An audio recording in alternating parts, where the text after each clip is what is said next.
I never thought a simple act of kindness could rewrite the fate of two civilizations. But that's exactly what happened on the frozen summit of the Vesperian Plateau.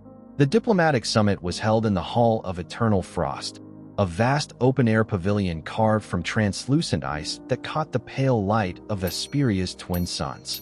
300 delegates from 17 species stood in formal clusters, breath fogging the air despite the ceremonial braziers.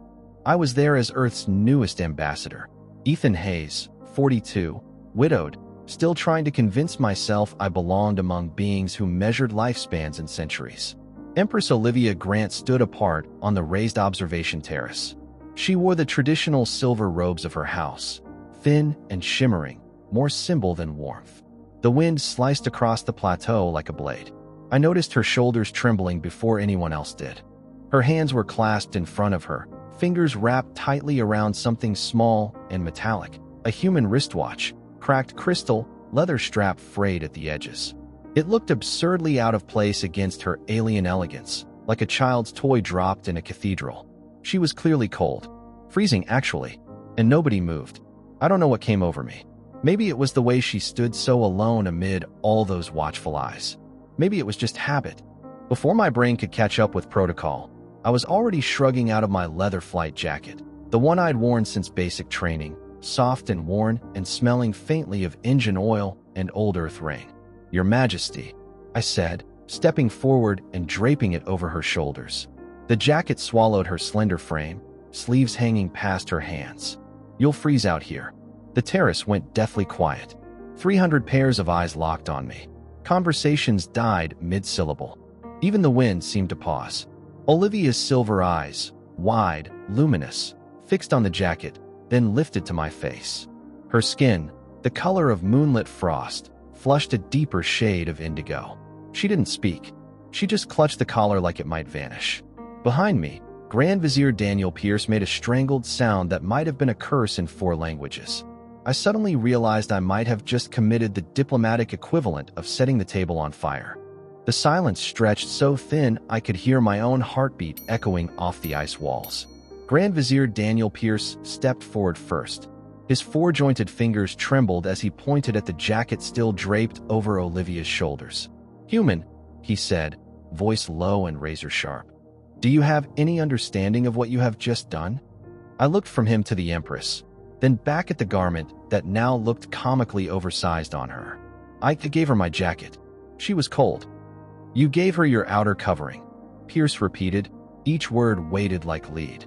"Willingly, without negotiation, without contract, in full view of the assembled houses."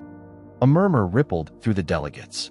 Some Valdrani nobles actually laughed, short, brittle sounds that carried no humor. Olivia still hadn't moved. She stood perfectly still, fingers curled into the worn leather collar, eyes locked on mine. The flush on her skin had deepened to violet. Pierce's voice dropped to something almost reverent with horror. "Under the ancient law of the Vesperian Dominion, you have declared a blood oath of protection. You have claimed the Empress as your charge, before the 17 great houses, before the ancestral spirits, before the twin suns themselves." My stomach dropped. I was just being polite. "You were being human." He spat the word like an accusation. "Impulsive, thoughtless. And now you have bound yourself to the sovereign of our entire civilization." I swallowed. "Can we undo it?" More laughter, colder this time. Lady Isabella Ford, head of House Vera, known for her predatory patience, stepped onto the terrace with a smile that could freeze blood. "Undo a blood oath," she purred. "The only dissolution is death. Yours, specifically." "That seems excessive," I managed. "Or," Isabella continued, eyes glittering, "the Empress may reject your claim. Publicly. She would declare you unworthy to guard even the lowliest servant, let alone the throne. You would be branded oathbreaker, exiled from civilized space, barred from every Dominion world. And Earth's fragile diplomatic ties with us?" She spread her hands. "Severed. Permanently." All eyes turned to Olivia. She still hadn't spoken. The jacket hung loose on her frame, sleeves dangling, yet she held it like it was spun from starlight. Grand Vizier Pierce cleared his throat. "Your Radiance," he said gently. "You need only speak the words of rejection." The human acted in ignorance. No one would fault you. Olivia's gaze never left mine. "No," she said. One word. Quiet. Final.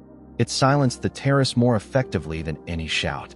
She straightened, pulling the jacket tighter around herself. When she faced her court, I saw something flicker in her expression, something fierce and unbroken. "I will not reject the claim." The outcry was immediate. Nobles shouted over each other. Pierce looked like he might collapse. Isabella's smile faltered for the first time. "Your Radiance," Pierce began. "I am Empress," Olivia cut in, voice carrying absolute authority. "For 12 cycles I have endured every suitable match the houses proposed. Every scheme, every manipulation, every calculated bid for influence through marriage to the throne." She looked down at the jacket, then back at me. This human, this Ethan Hayes, saw me cold and offered warmth. Not for gain, not for politics, not for ambition, simply because I was cold and he had warmth to give. Isabella's voice rose. "He is human. His species has known us for barely 2 decades. They are short-lived, primitive, unremarkable," Olivia finished for her. "And yet none of my remarkable Vesperian suitors ever thought to offer me a jacket." Her silver eyes found mine again. "I accept the blood oath." The terrace exploded. I stood in the center of the storm, watching an empress defend a gesture I'd made without a second thought.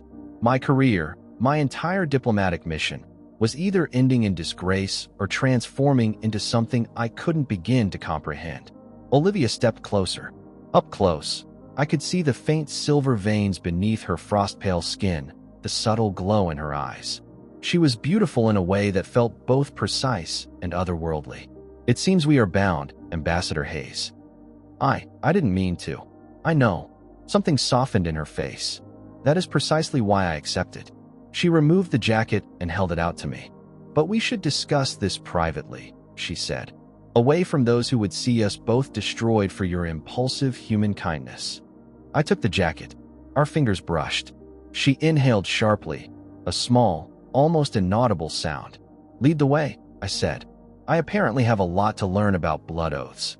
If you've watched this far, then this story is really interesting to you. Please confirm it by clicking like under this video. It doesn't cost you anything, but it will help me understand what story to publish for you next.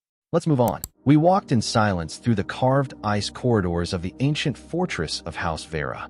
The walls glowed faintly with embedded bioluminescent veins, casting long shadows that danced like ghosts. Olivia's attendants followed at a respectful distance, close enough to observe, far enough that our words stayed private. She spoke first, voice quiet but steady. "You should understand what you've entered into, Ambassador Hayes. A blood oath is not symbolic. It carries legal, spiritual, and political weight. In the eyes of Vesperian law, you are now my sworn protector. My partner, in the oldest sense. Not necessarily romantic, but bound. Your fate is tied to mine." I absorbed that slowly. "And if I fail to protect you?" Her silver eyes met mine. "The oath demands both our deaths." I let out a breath that fogged in the chill. "With respect, Your Radiance, that's not how I was raised." She stopped walking. For a long moment, she simply studied me. This impulsive human who'd upended her world with a jacket. "My mother used to tell me," she said finally, "that the universe would send a sign when the moment came.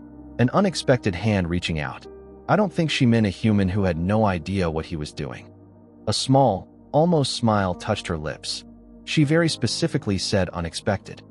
We continued to a private chamber warmed by hidden geothermal vents, softened with thick Vesperian tapestries in midnight blues and silvers.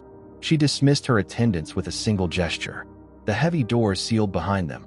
"The houses will move against us," she said once we were alone. "Lady Isabella has wanted the throne, or control of it, for decades. She hoped to install her nephew through marriage. Grand Vizier Pierce is loyal, but afraid. Others will see you as a weakness to exploit." "What do you want me to do?" I asked. "Survive," she answered simply. "Long enough for the formal bonding ceremony. After that, killing you becomes considerably more complicated." 3 days, I guessed. She nodded. "There will be trials, tests of worthiness. They will be designed for you to fail." "Wonderful." She sat on a low crystalline bench, suddenly looking less like an empress and more like an exhausted woman carrying a galaxy on her shoulders. "Ethan Hayes." She tested my name deliberately. "Why did you really give me that jacket?"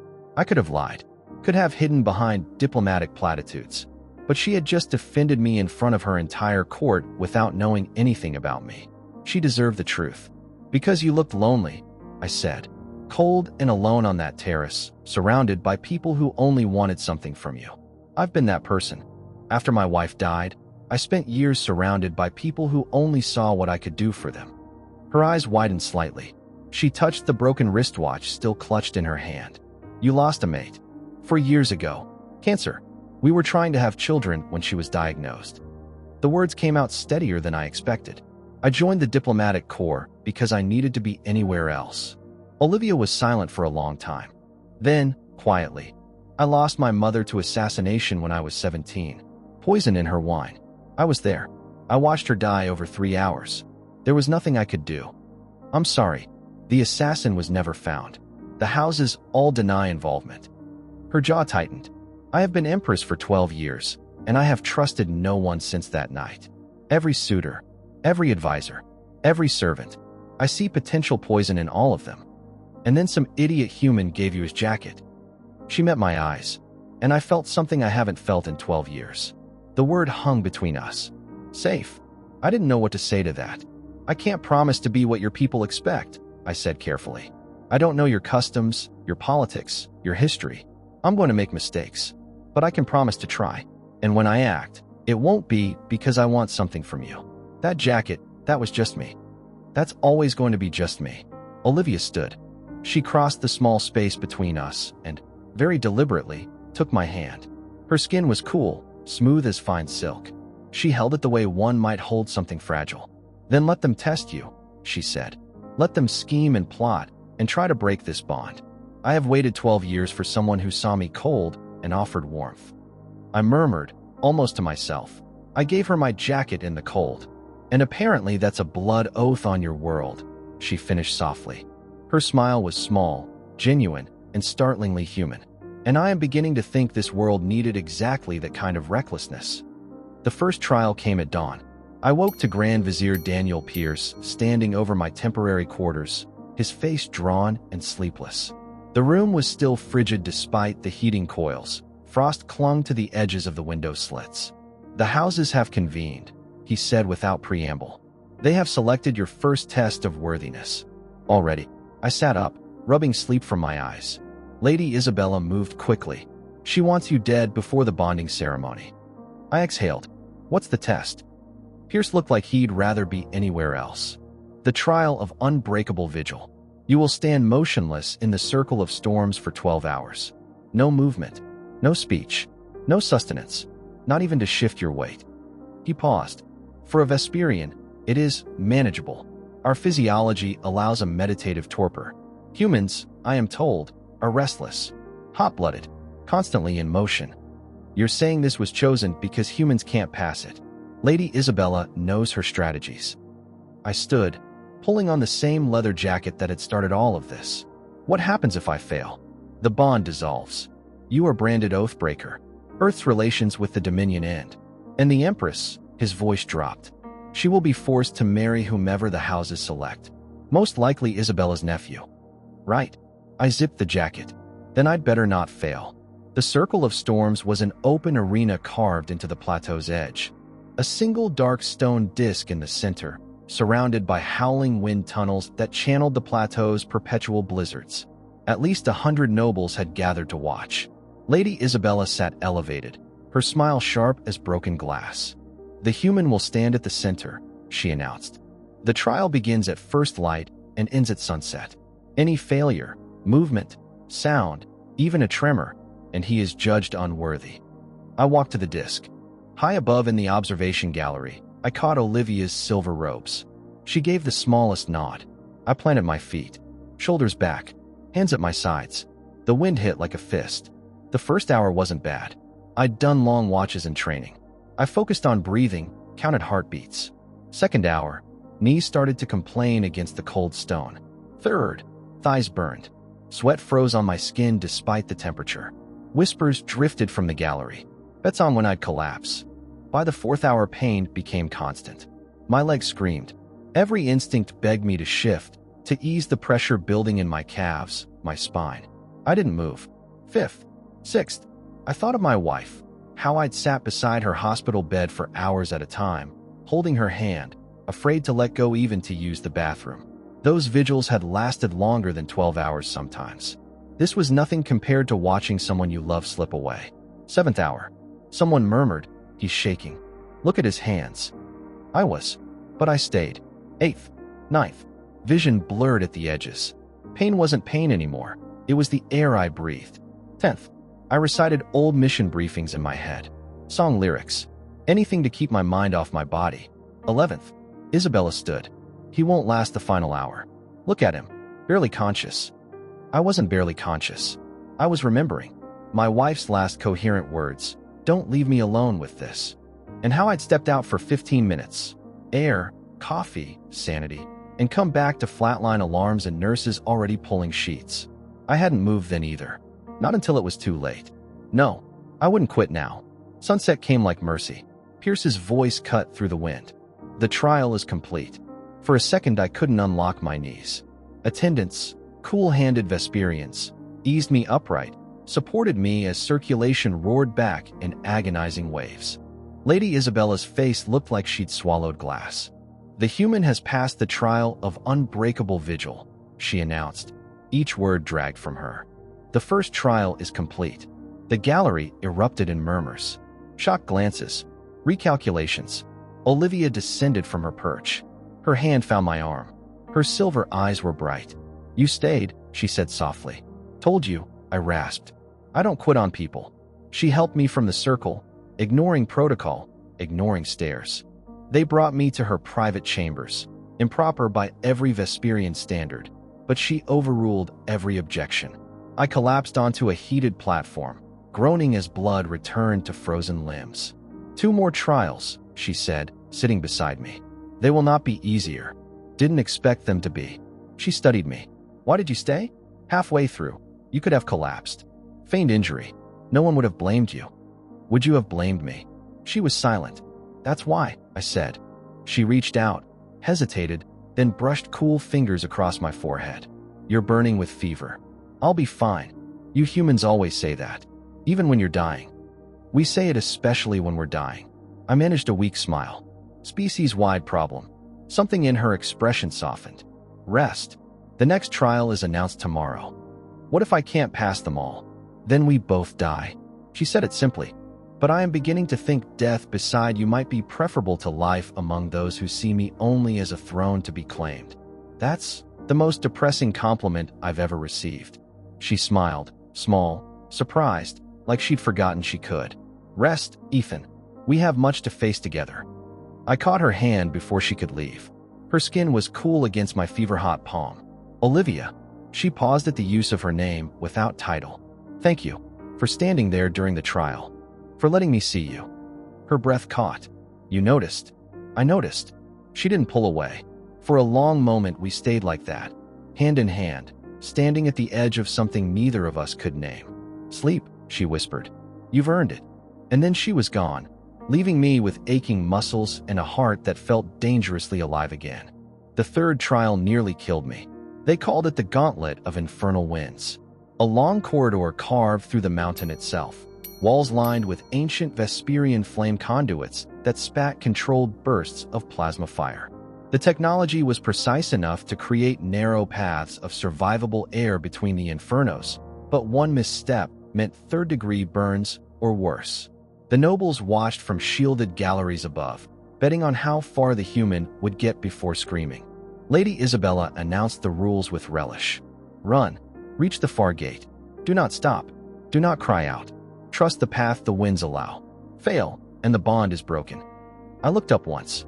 Olivia stood at the front of her gallery, silver robes catching the firelight, face unreadable. She gave no nod this time, just held my gaze. I ran. The first burst scorched the air inches from my face. Heat slammed into me like a wall. I ducked left, felt the wind shift, followed the cooler current. Second burst, flames roared overhead. I rolled under, singed hair, blistered forearms. Third, narrow tunnel of clear air twisting right. I sprinted, lungs burning from superheated oxygen. Halfway, my jacket, still the same one, smoldered at the edges. Skin on my arms bubbled. I kept moving. The final stretch was the worst, a straight corridor with alternating firewalls that closed like jaws. Timing was everything. I waited for the gap, lungs screaming, then bolted. Flames licked my back. I felt fabric ignite, slapped it out mid-stride. The gate loomed. I threw myself through just as the last burst erupted behind me. I hit the stone floor on the other side, rolling, gasping. Healers swarmed immediately, cool gel packs, numbing salves. Second-degree burns on both arms, singed hair, scorched lungs. But I'd made it. Isabella's voice rang out, tight with disbelief. The human survives the gauntlet of infernal winds. Murmurs. Shocked recalculations. Olivia descended to the healing alcove. She didn't touch me. Protocol still mattered, but her eyes scanned my injuries with something close to fear. "You are hurt," she said quietly. "Worth it," I croaked. She stayed while they bandaged me, silent, watchful. When the healers left, she finally spoke. "One trial remains. The veil of regret. It will be the worst." I figured. She looked away. "It will show your deepest shame. To everyone. No secrets left." I nodded slowly. "I know what it'll show." Her silver eyes returned to mine. "Then prepare yourself, Ethan. Because after tomorrow, nothing between us will ever be hidden again." The next morning they led me deep beneath the fortress to a circular chamber lit only by pale blue luminary orbs. At the center stood the veil, a vertical pool of liquid darkness, not quite mirror, not quite void. It pulsed faintly, like a living thing. Grand Vizier Pierce explained in a low voice. "The veil reaches into your mind. It projects your most buried failure, your greatest regret, for all to witness. There is no hiding, no defense, only truth." Lady Isabella stood at the edge, triumphant. "Chosen specifically for you, human. We know your kind carries secrets that would disqualify even the worthiest." I understood. They expected something petty, greed, cowardice, betrayal. They were about to get something far more human. I stepped forward. The darkness rippled. Light bloomed inside it. And there I was. Younger. Hollow-eyed. Hospital room on Earth. My wife, Lena, lay in the bed, wasted by chemo and cancer, barely recognizable. Machines beeped softly. She reached for my hand. "Stay with me," the projection whispered. "Please, just a little longer." And the projected me, the real me, stood. Voice cracking. I can't watch you die. I need air. I need. Ethan, please. I'll be back. Just 1 minute." I watched myself leave the room. Watched myself walk to the parking lot, collapse against the car, sob until I couldn't breathe. 15 minutes. Not one. When I returned, the monitor was flat. Nurses rushing. My past self pushing through, taking her hand, screaming her name as if volume could bring back the dead. She died alone. The chamber was silent except for the faint hum of the veil looping the scene. Lady Isabella stepped forward, voice ringing. "Behold the creature who would protect our Empress. A man who abandoned his own dying wife. Too weak to stay. He let her die alone." Nobles murmured. Some shocked, some satisfied. I stood frozen, watching myself fail Lena again and again. Then Olivia's voice cut through like ice cracking. "Enough." She descended from the gallery, robes flowing, silver eyes blazing. She walked straight to me, stopping so close our shadows merged. "You left her," she said quietly, for me alone at first. "Yes. You came back. Too late, but you came back." I couldn't meet her eyes. She died thinking I'd abandoned her. The last thing she saw was an empty chair. Olivia was silent a long moment. Then she reached up and took my face in both hands, forcing me to look at her. "When my mother was dying," she said, voice carrying through the chamber, "I was there. Every moment." I held her hand as the poison destroyed her. I watched the light leave her eyes. I could not look away. Her hands trembled against my skin. For 12 years I told myself that was strength, that my presence was a gift. But some nights I wonder, did she want me to see? Or did she wish, in those final moments, that I had looked away? That I had spared myself the memory of her suffering? The nobles stirred. This was unprecedented. The Empress never spoke of her mother's death.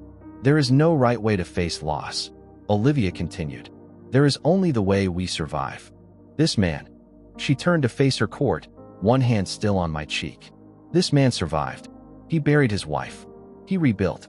And when he saw someone cold and alone, he offered warmth. She released me, but didn't step away. The veil shows truth. Yes, it shows Ethan Hayes is human, flawed, broken, carrying grief like an open wound. But it also shows he is capable of love so deep it nearly destroyed him when he lost it. Isabella's face contorted. Your radiance, surely you cannot. I can, Olivia said, voice turning to steel. And I do. The trial is concluded. The veil has shown us not shame, but depth. Ethan Hayes has passed. The chamber erupted in argument. I heard none of it. I was looking at Olivia, this alien empress who had just laid bare her own darkest wound to shield mine. The chamber was still ringing with arguments when Olivia took my hand and led me out. We walked in silence through the twisting ice corridors until we reached the same observation terrace where everything had begun. The twin suns were setting now, painting the frozen peaks in blood and gold. Wind howled, but the cold felt distant. You didn't have to do that, I said finally. Tell them about your mother. That was private. She stared out at the horizon. No, I wanted to. Why? She turned to face me. In the dying light, her skin looked almost silver, her eyes luminous. Because I am tired, Ethan. Tired of being alone. Tired of hiding grief. Tired of being Empress first and Olivia never. She reached up and touched my face, exactly where her hands had been during the trial. Her thumb brushed my cheekbone. When the veil showed your truth, I saw a man who loved so completely he broke when he lost her. I saw someone who carried guilt like a second skin, who never forgave himself for being human. Her voice cracked just slightly. I saw myself. Olivia, don't tell me you're unworthy. Don't tell me what Isabella believes, what the houses believe. Tell me what you feel, right now, in this moment. I covered her hand with mine. Her skin was cool, but no longer cold. I feel like I'm standing on the edge of something terrifying, I admitted. Like I'm about to fall, and I don't know what's at the bottom. Are you afraid? Yes. So am I. She stepped closer, close enough that I could see the faint silver veins beneath her skin, the subtle pulse of her alien heart. The bonding ceremony is tomorrow, she whispered. After that, we are truly bound. Our lives, our deaths, our everything. Her breath caught. But if you want to leave, if the veil showed you this is madness, that you should run from this frozen world and this frozen empress. I kissed her. It wasn't planned. It wasn't calculated. It was as instinctive as offering the jacket had been, seeing something that needed warmth and giving it. Her lips were cool, tasting faintly of frost and something metallic, like starlight. For a heartbeat, she went rigid. I thought I'd made another catastrophic mistake. Then she melted against me. Her hands found my shoulders, my hair, the back of my neck. She kissed me like she was drowning and I was air, like 12 years of isolation were crashing down at once. When we finally separated, both breathing hard, her silver eyes were bright with what might have been tears. That was not part of the ritual, she said unsteadily. I know. The houses will be scandalized. I know. She pressed her forehead to mine. What have you done to me, Ethan Hayes? I gave you my jacket, I said quietly. And now I'm giving you everything else. She laughed, a small, startled sound. You humans. Reckless to the end. We stood like that until the suns disappeared and the first stars appeared, cold and distant. But here, with her in my arms, there was warmth enough. The next morning, the entire court assembled on the summit platform for the bonding ceremony. Thin air made every breath sharp. The cold cut through even the warmest robes. I stood at the center of the circle, surrounded by the houses, every noble who had bet against me, every enemy who had designed trials to break me. Lady Isabella's face was carved from stone. Grand Vizier Pierce looked like a man who had witnessed a miracle and wasn't sure he approved. Olivia approached from the eastern stairs, robed in ceremonial white that caught the dawn like liquid light. She was radiant, not cold and architectural anymore, but warm, alive. The high priest intoned, "The trials are complete. Ethan Hayes has endured the vigil, survived the gauntlet, faced the veil. By the laws of our ancestors, by the blood that binds, he is judged worthy." Murmurs swept the crowd. Worthy. A human. Worthy. Olivia took her place opposite me. In the dawn, she looked like she belonged to the light itself. By the giving and receiving of sacred garments, the priest continued, the bond will be sealed. An attendant brought a folded garment on an ice cushion, a jacket, Vesperian in design but sized for a human, woven from the same silver material as Olivia's coronation robes. In the old ways, the priest explained, the protected accepts the garment of the protector. But a bond is never one-sided. The protector must also receive. Olivia stepped forward. From her shoulders, she removed a cloak of midnight blue, embroidered with constellations of her homeworld. I give you my mantle, she said, voice carrying across the mountain. I give you the weight of my crown, the burden of my isolation, the cold that has been my only companion. She draped the cloak around my shoulders. It was surprisingly warm. And I receive yours, I replied. I hadn't been coached. The Vesperians wanted my words genuine. I give you my protection, not because you need protecting, but because no one should be cold when someone beside them has warmth to share. I placed the silver jacket around her shoulders. By garments given and received, the priest intoned, the bond is half sealed. Now speak your vows. Let them be heard by the ancestors, by the stars, by all who witness. Olivia took my hands. Her grip was strong, certain. I vow to be worthy of your jacket, she said, and there was a smile in her voice despite the gravity. I vow to share my burdens, my triumphs, my failures. I vow to never again mistake warmth for weakness or kindness for lack of understanding. I vow to stay, I answered, to be there when it matters, to never again run from grief or love or fear. I squeezed her hands. I failed someone once. I will not fail you. Lady Isabella interrupted. And what of the Dominion? What does this human vow to us? To the 17 houses? To our future? The priest looked displeased, but Isabella's power demanded answer. I turned to face her. I saw what Olivia saw, 12 years of enemies disguised as allies. I vow to love your Empress, I said clearly. I vow to serve the Dominion, not for power, but because her people are now my people. I vow to bring what humanity brings, stubbornness, compassion, and the absolute inability to leave someone cold when we have warmth to give. Isabella sneered. Pretty words. But what do humans have that we need? You are weak, short-lived, impulsive. Yes, I said, smiling. We're all of those things. And we're stubborn enough to stand 12 hours in a storm. Brave enough to run through fire for someone we barely know. Honest enough to face our worst failures in public. I looked at the assembled houses. I know what you see when you look at me. An unworthy primitive who accidentally bound himself to your Empress. But here's what I see when I look at you. A civilization so afraid of warmth that offering a jacket became a blood oath. So isolated that kindness had to be made legally binding because it was so rare. How dare? I'm not finished. My voice carried 4 days of trials, for years of grief. Humanity has known your dominion for 20 years. We've been dismissed, mocked, underestimated. But we keep coming back. We keep trying to understand, to build something together. I turned back to Olivia. That's what I offer. Not strength or power or ancient lineage. Just someone who will give you his jacket when you're cold. Over and over, as many times as it takes.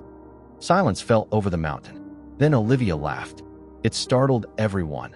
The nobles, the priests, even me. The Empress did not laugh.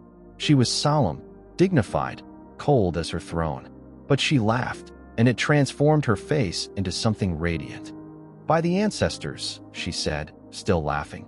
I am going to spend the rest of my life explaining to my court that my human bondmate did not intend to start a diplomatic incident every time he does something kind. Probably, I admitted. It will be chaos. Definitely. The houses will never recover. That's the hope. She kissed me then, in front of everyone. A deliberate breach of every protocol. A declaration more powerful than words. When she pulled back, her silver eyes shone. The bond is sealed, the high priest announced, sounding dazed. Let all who witness acknowledge. Ethan Hayes is bound to Empress Olivia, protector and protected. One oath, one purpose, one fate. The nobles bowed, even Isabella, though her expression promised future war. But for now, on that frozen summit, with Olivia's hand in mine, for the first time in 4 years I felt warm. Later, in the private chambers that would now be our shared quarters, Olivia stood at the window, watching the stars emerge over the frozen peaks. The silver jacket still hung loosely around her shoulders, my midnight cloak draped over mine. You know this changes nothing, she said quietly. The houses will still plot. Isabella will still scheme. The next years will be constant battles. You might die for this, for me. Worth it.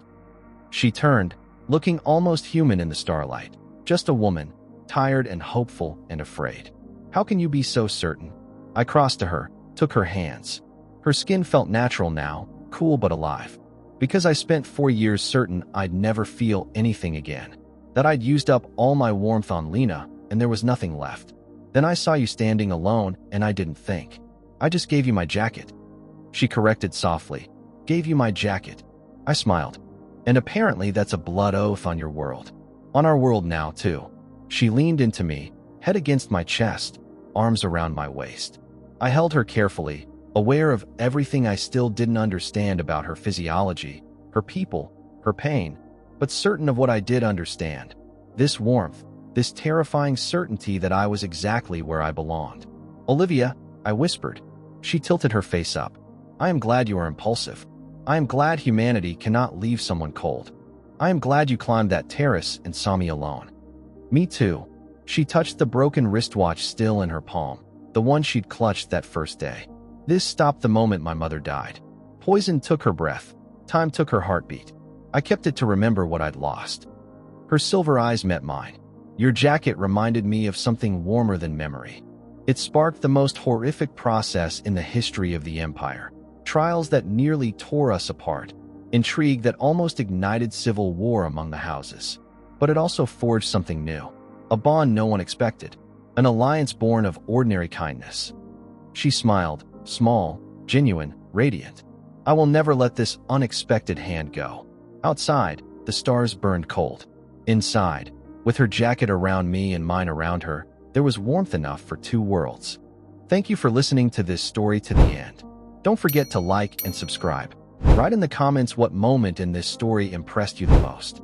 And also check out the other videos that just appeared on your screen. See you in the next video.